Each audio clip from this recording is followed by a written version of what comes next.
नारायण ने बोला, लक्ष्मी आज शनिवार का दिन है, जिस दिन अपन इस दरिद्रता से मिलने के लिए पीपल के पेड़ के नीचे आए हैं।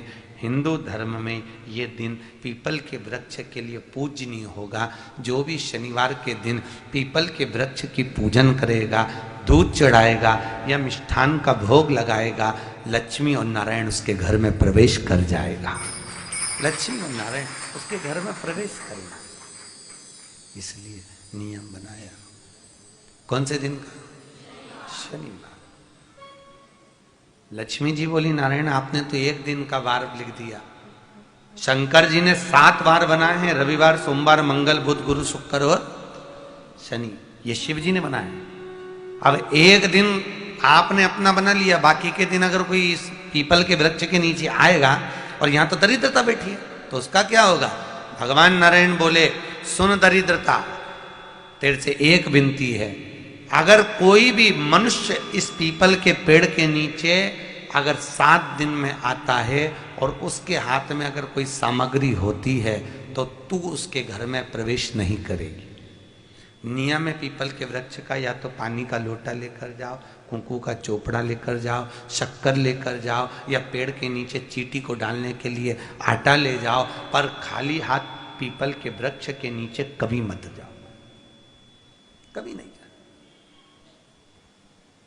खाली हाथ जाओगे तो दरिद्रता तुम्हारे घर में प्रवेश करेगी। दरिद्रता उठकर खड़ी होकर बोली, नारायण तुमने अपनी मनमानी करी है, एक दिन मुझे भी मेरा चाहिए। भगवान ने कहा, बोल कौन सा दिन चाहिए? दरिद्रता कहती है, रविवार के दिन इस पीपल के वृक्ष के नीचे मैं दिन भर नृत्य करूं, इसमें रहूं, और जो यहां आए रविवार को मैं उसके घर में प्रवेश करूं। भगवान ने कहा, ठीक है। दरिद्रता, रविवार का दिन एक ऐसा दिन रहेगा जिस दिन तू इस पीपल के वृक्ष के नीचे नृत्य करेगी, और जो आएगा इस पीपल के वृक्ष के नीचे तो उसके साथ प्रवेश करेगी।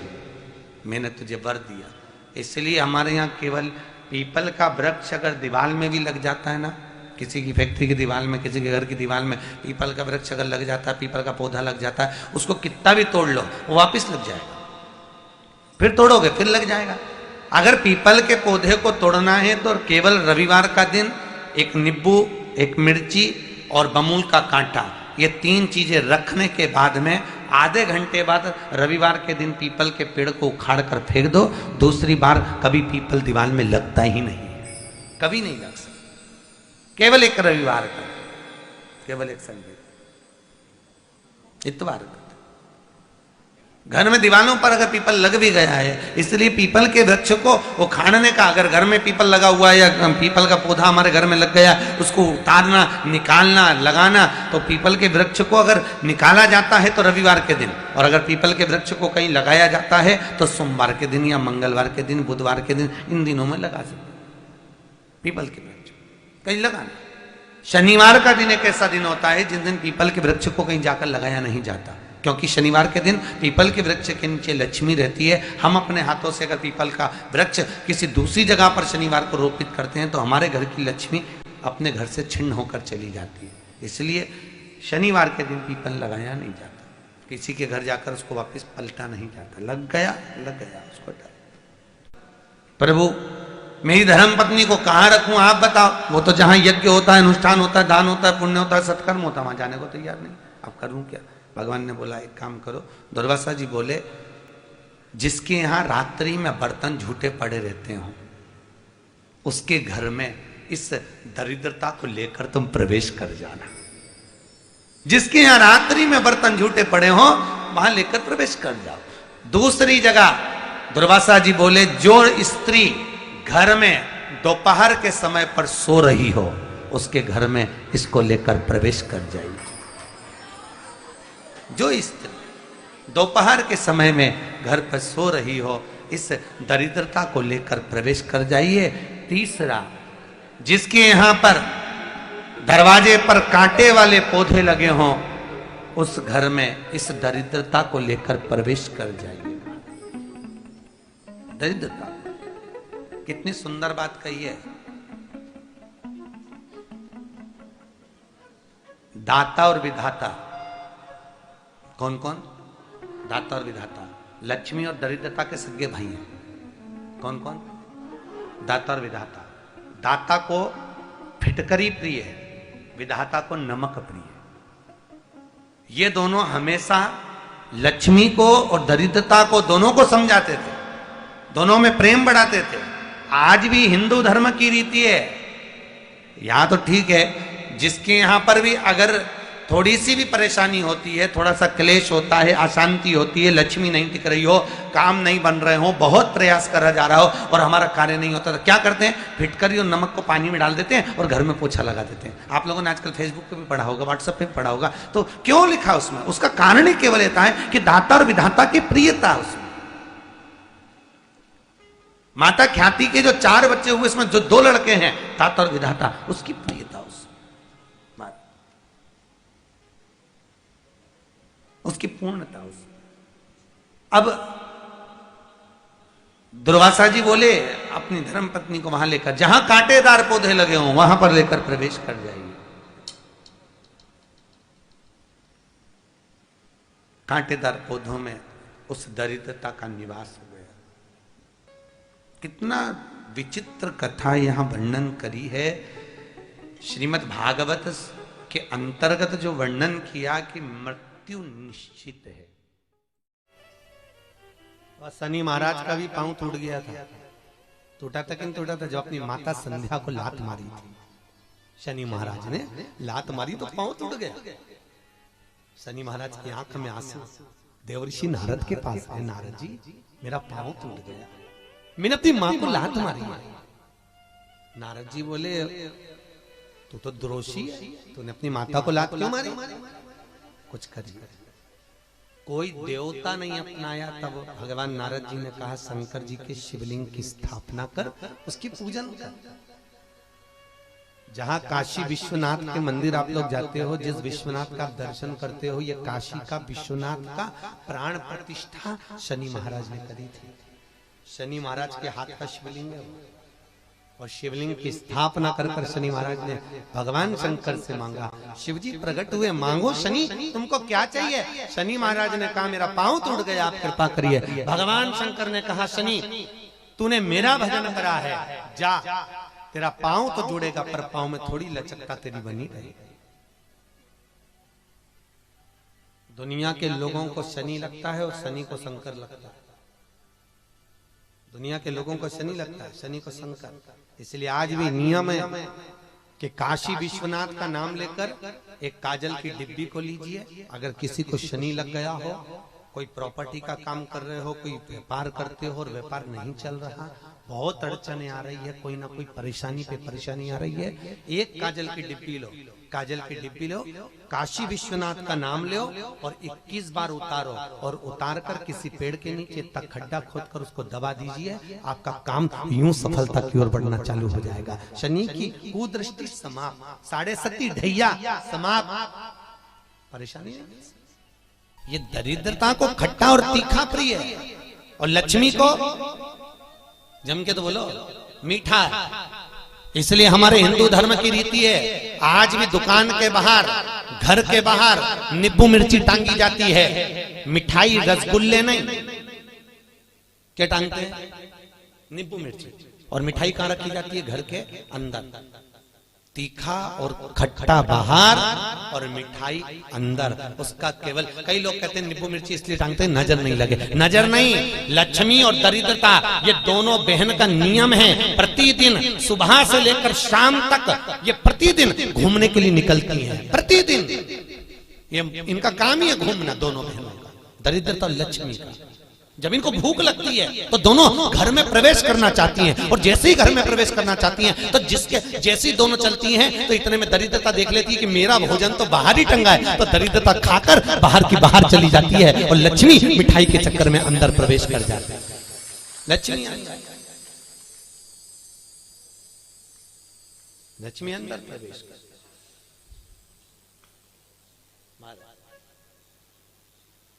इसलिए आज भी नींबू और मिर्ची, हमारे यहाँ शास्त्र रीति है महाराज, 4 चीजें बेटी की विदाई में नहीं देते। कितनी चीजें? 4। पहली झाड़ू, क्या? झाड़ू। दूसरे नंबर पर चलनी, आटा छानने की चलनी, दूसरे नंबर पर चलनी, तीसरे नंबर पर सुई और चौथे नंबर पर अचार की बरनी बेटी की विदाई में नहीं दी जाती। अगर ये चार चीजें बेटी की विदाई में, माँ बाप ऐसे होते हैं कि कुछ सोचते ही नहीं है, मेरी बेटी जा रही है, रख दे अचार रख दे, तो माँ उन भी इतने प्रेम से अचार की बरनी भर भर के रख देती है। उनको समझाओ, जिसके घर में ये चार चीजें मायके की चली जाती है, सुई, झाड़ू, चलनी और अचार, उसका घर फूटने में देरी नहीं लगती महाराज, याद रखिए। उसके घर में फूट डले, पति पत्नी में फूट डलेगी, सास बहू में फूट डलेगी, भाई भाई में फूट डलेगी, तो लोग कहते हैं अच्छा खासा परिवार था, जब से बहू आई तब से घर में ऐसा उपद्रव मच रहा। उपद्रव क्यों मच रहा है? उसका कारण है क्योंकि तुम उसके घर का अचार खा गए, वो बनवा के लिए ही तुमने खा लिया। और अभी भी कह रहे हो हमारी बहू की माँ बहुत अच्छा अचार बनाती है, तुम मंगवा लो, जा और मंगवा लो, खा। महाराज पहले बेटी की विदाई में भेजते थे बड़ी, पापड़, और पहली विदाई में बेटी के भेजते थे बेटी के साथ में मैदे की पुड़ी, एक डलिया में कपड़े में बांधकर, उसमें ना तो नमक डलता था ना उसमें शक्कर डलती थी। क्यों? क्योंकि वो बेटी के विदाई में मैदे की पूड़ी इसलिए दी जाती थी कि हमने ये पूड़ी एकदम फीकी भेजी है, अब चाहे तुम इसमें नमक डालो चाहे इसमें शक्कर डालो, हमने तो हमारी बेटी को तुम्हें दे दिया, एकदम सीधी मैदे की पूड़ी की तरह भेजी है, अब तुम इसमें चाहे कपट भरो चाहे प्रेम भरो, तुम्हारी मर्जी, ये हमने तो दे दी। कन्यादान करे और हम फिरी, हमें कहीं हमने तो देना था, दे दे। इसलिए बेटी के साथ में मैदे की पूड़ी भेजी जाती, मैदे की क्या बोलते हैं उसको, खाजा बोलते हैं, बड़े बड़े ले,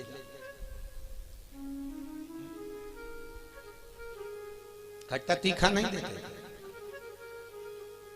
अब तो पहले तो ब्राह्मण की थाली में भी खट्टा नहीं परोसा जाता था, और तीखा भी, मिर्ची भी इतनी नहीं डालते थे कि ब्राह्मण की थाली में तीखा। आज के जमाने में तो पंडित लोग ही कहते थे लाओ जरा अचार हो तो लिया बनी का,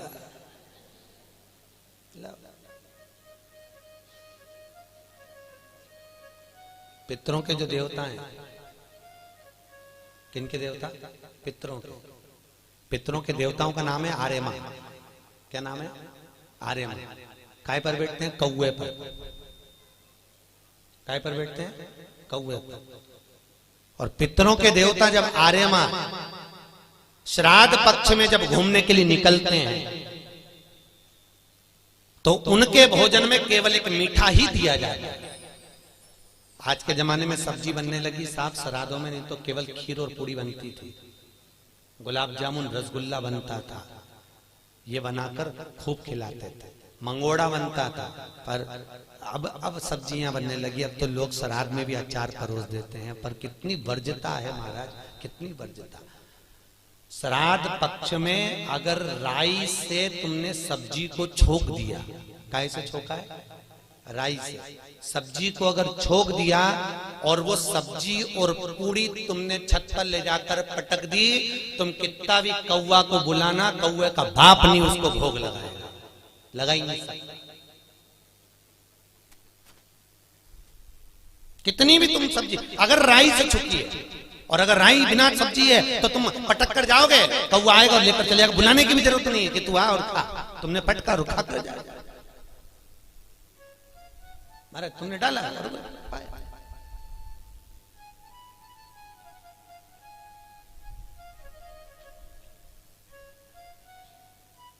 उसको। हमारे यहाँ शास्त्र दरिद्रता को खट्टा और तीखा प्रिय है। इतने में भगवान जाने लगे। लक्ष्मी जी ने कहा हमारी बहन से मिलने के लिए आए हो, कोई वर दीजिए। भगवान नारायण ने कहा लक्ष्मी आज शनिवार का दिन है, जिस दिन लक्ष्मी और नारायण दोनों इस पीपल के पेड़ के नीचे आए हैं। सुन दरिद्रता देवी, इस पीपल के वृक्ष के नीचे जो शनिवार को दिया लगाएगा वो लक्ष्मी और नारायण को अपने घर ले जाएगा। इसलिए शनिवार के दिन पीपल के वृक्ष के नीचे दिया का प्रमाण है महाराज। और सुन दरिद्रता देवी, तेरे पेड़ के नीचे जो खाली हाथ आएगा तू उसके घर में प्रवेश करेगी और जो भरे हाथ से मतलब पानी का लोटा ले जाओ, कंकु ले जाओ, चावल ले जाओ, रोली ले जाओ, कुछ भी, जरा सी शक्कर ले जाओ, गुड़ ले जाओ, आटा ले जाओ, पर पीपल के पेड़ के नीचे कभी खाली हाथ मत जाओ। अगर तू खाली हाथ कोई आया तो तू उसके घर में प्रवेश करे। दरिद्रता देवी बोली, ये तो तूने अपने अपने मन की बात कर ली लक्ष्मी, मेरा क्या पीपल के वृक्ष के नीचे। इतने में तुरंत भगवान बोले, तू बोल तुझे क्या चाहिए। दरिद्रता देवी बोलती है, 7 दिनों में एक दिन मेरा होना चाहिए पीपल के पेड़ के नीचे। भगवान ने कहा मांग ले, केवल एक रविवार का दिन इस पीपल के वृक्ष के नीचे मैं अपने पति को रिझाने के लिए नृत्य करूंगी, और अगर कोई रविवार के दिन पीपल के पेड़ के नीचे आएगा तो मैं उसके घर में हमेशा के लिए जाकर विराजमान हो जाऊंगी। भगवान ने कह दिया तथास्तु, तथास्तु। इसलिए केवल एक संडे का दिन ऐसा होता है जिस दिन पीपल के पेड़ के नीचे दिया नहीं लगाया जाता, बैठा नहीं जाता, प्रणाम नहीं किया जाता, परिक्रमा नहीं लगाई जाती। केवल जिनकी दीवालों पर कहीं पीपल लग जाता है ना, किसी किसी के घर में लग जाता है दीवालों के ऊपर, तुम कितना भी पीपल उखाड़ना वो वापस लग जाएगा, फिर उखाड़ो फिर लग जाएगा।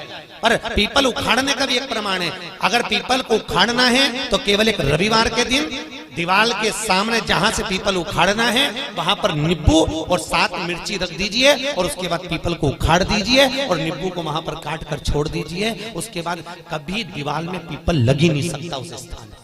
अगर एक बार आपने उखाड़ा और उसके बाद नींबू मिर्ची मार दिया, क्योंकि वो खाकर अपना भाग ग्रहण कर कर दरिद्रता चली जाती है, उसके बाद पीपल वहां नहीं लग सकती। लगे दरिद्रता का शास्त्र कह रहा है, भगवान जितने स्वरूप में विराज रहे हैं, भगवान ब्रह्मा जी कर रहे हैं, ये नारायण का मस्तक का है, इनका चरण का है। भगवान विष्णु बोले, ये मेरे भगवान, ये मेरे पिता है। और पिता के मन के बात को जानना, पिता के भाव को जानना, पिता और माता को पहचानना, ये बहुत कठिन बात है साहब। दुनिया का कोई व्यक्ति अपने माँ बाप को नहीं जान सकता। जब तक जिंदा है तब तक लगता है ये मेरे हैं, उसके हैं, ऐसा करा वैसा करा, माँ ने ऐसा करा, बाप ने ऐसा करा, परिवार ने ऐसा करा, कुटुंब।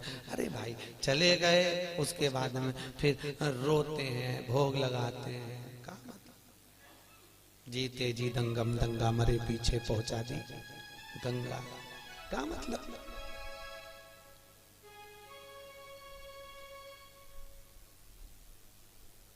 बड़ा बेटा, बड़ा बेटा।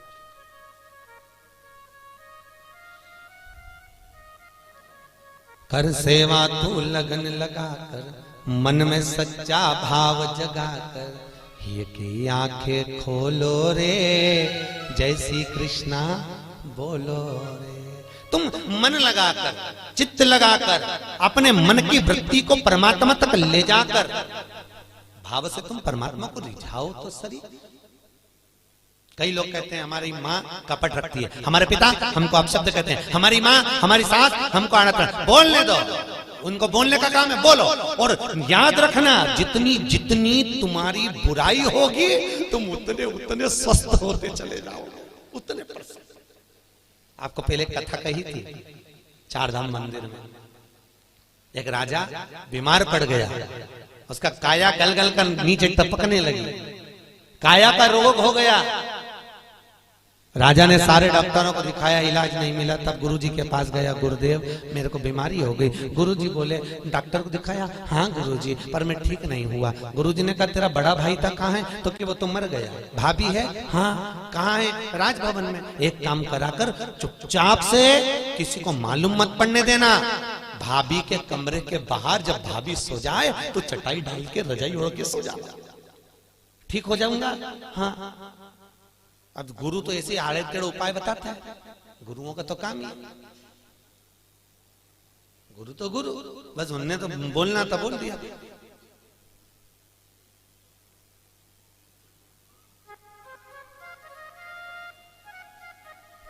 तो गुरु तो गुरु। महाराज भावसर जी, यहाँ सागर के पास में एक गांव है, वहां पर एक महाराज जी रहते हैं और किसी को सांप डस लेता है ना, तो भले वो हॉस्पिटल में पड़ा हुआ है, सांप डस ले और वो फोन पर उनसे बात करा दो महाराज से, वो महाराज वहां से कुछ नहीं कहते, केवल गाली बकते, लपक के उसके कान में, और 15 से 20 मिनट में सांप का जहर उतर जाता है। अब गुरु तो गुरु की मर्जी, उनका मन। ये यहीं की बात है। तुम्हारे उज्जैन के पास में कौन सा गांव है बाबा, आगर के आगे एक गांव है कोई सा, वहां बिच्छू का जहर उतारा जाता है। किसी को बिच्छू काटा हो तो उसको ले जाए और ले गए, या कुत्ता काटा हो तो ले जाओ और ले गए, जैसी तो वैसी। तुमने बस जाके किया, महाराज इसको कुत्ता काट गया, वो उठ के आएगा, बोलेगा चलेगा कुछ नहीं, और ऐसा देगा धर के गाल पे और कहते जाओ अड़भंगी। गुरु गुरु अड़भंग, ये गुरु का दर्शन कर रहे हो, एक अड़भंग होंगे। हम भले ना मिले हैं पर उनका स्वरूप कह रहा है कि अड़भंग होंगे। जा कर ले, मैं बैठो, जा, गुरु है, अड़भंग है, सोचता नहीं। गुरु केवल बता देता है जा ऐसा कर ले, वो गुरु गुरु होता है। उसके जीवन में उसने जो भजन करा होता है, उसका प्रताप की पुण्यता देता है वो कि तू कर। गुरु जी ने कहा भाभी है, हाँ, उसके कमरे के बाहर जाकर चादर डाल के सो जा। गुरु जी उससे ठीक हो जाऊंगा, बिल्कुल हो जाएगा, जा तू सो जा। एक नौकरानी ने देख लिया, राजा तो भाभी के कमरे में जाके सोता, बताओ भाई मर गया तो इतना खोला राजा। उसने दूसरी नौकरानी से कहा, दूसरी तीसरी से कहा, तीसरी चौथी से कहा, पूरे नगर में बात हो गई कि राजा इतना कपटी इतना खोला कि भाभी के कमरे में जाके सोता, भाई मर गया। पूरे नगर में बात हो गई, लोग थू करने लगे और राजा का शरीर एकदम बढ़िया चकाचक हो गया, एकदम बढ़िया। राजा नरियल लेके गुरु जी के पास गया, गुरुदेव मैं ठीक हो गया। पर गुरु जी मैं ठीक हुआ कैसे, ये तो बता दो। गुरुजी ने कहा, अरे राजा तेरे पाप इतने बढ़ गए थे कि तेरे शरीर से टपक टपक के गिर रहे थे। उन पाप को समाप्त करने के लिए मैंने चारों तरफ तेरी इतनी बुराई करवाई कि तेरा पाप कट गया, और पाप कट गया तो तू ठीक हो गया। तो याद रखना, तुम देखना एक बहू और एक सास, बहू की उम्र 25 साल की रहे, 30 साल की रहे, तो कहीं उसका घुटना दुखे, कहीं कमर दुखे, कहीं पीठ दुखे, कहीं सिर दुखे, 24 घंटा बहू का कुछ ना कुछ दुखता ही रहे। और एक बूढ़ी सास 70 साल 60 साल की, तो भी मंदिर दौड़ दौड़ के चली जाए, चकाचक घूमती फिरे, ना हाथ दुखे ना पांव दुखे। तो कई बहुओं को लगे हमारी सास तो देखो गजब की साहब, 70 साल ने अभी भी महाकाल की आरती करे, ने अभी भी मंगला करे, ने अभी भी दौड़ी जाए, और अभी भी ऐसा कर ले, अभी भी वैसा कर ले। तो कारण क्या है उसका? केवल इतना सा कारण है कि बहू सास की इतनी बुराई करती तो सास चकाचक होती चली जाती, एकदम बढ़िया। तो निवेदन है आपसे, सास को जल्दी निपटाना है तो बुराई करना बंद कर दो, निपट जाए। तुम उसका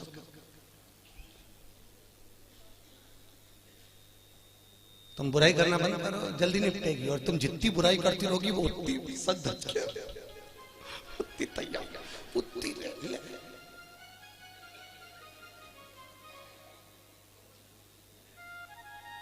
अभी हमारे भावसार परिवार में देख लो, इनकी बड़ी भाभी और एक उनकी बहू, दोनों को देखो, अब दोनों सजी पर डोकरी है।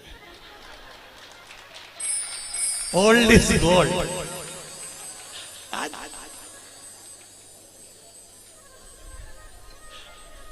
राधे ओल्ड भगवत हम समझ गए, हम सवेरे गए थे तो हमने जान लिया कि ये दवाई का असर, ये सत्संग का असर।